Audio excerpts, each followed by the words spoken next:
ஜனவரி 8-10 இடைவெளியில் கடந்த வாரம் இண்டஸ் ஃபுட் 2026 என்ற உணவு மற்றும் பான தொழிற்சாலை நிகழ்ச்சி எங்கு நடைபெற்றது? A new Delhi, B Mumbai, C Kolkata, D Chennai. Answer A new Delhi. ஜனவரி 9-10 இடையில் நடைபெற்ற Viksit Bharat young leaders dialogue 2026 நிகழ்ச்சி எங்கு நடைபெற்றது?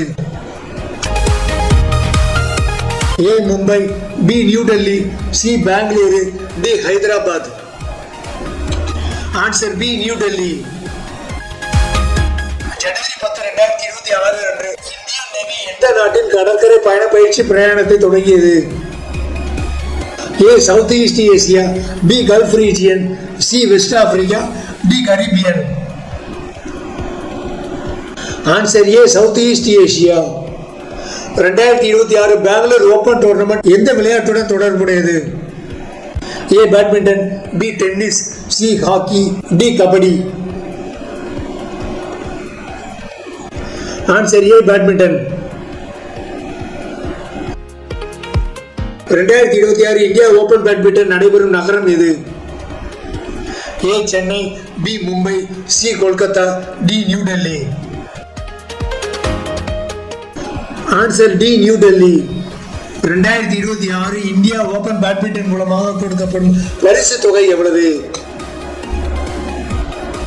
ஏ $7,50,000, பி $8,50,000, சி $9,50,000, டி $10,00,000.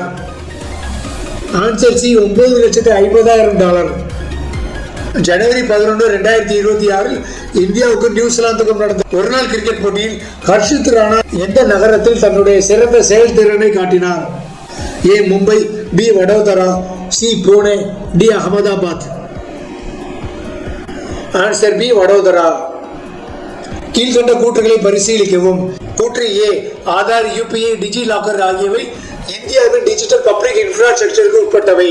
கூற்று பி டிபிஐயின் முக்கிய நோக்கம் அரசு சேவைகளை முழுமையாக தனியார் மயமாக்குவது. ஆப்ஷன் ஏ மட்டும் சரி, ஆப்ஷன் பி மட்டும் சரி, ஆப்ஷன் சி இரண்டும் சரி, ஆப்ஷன் டி இரண்டும் தவறு. ஆன்சர் ஆப்ஷன் ஏ மட்டும் சரி.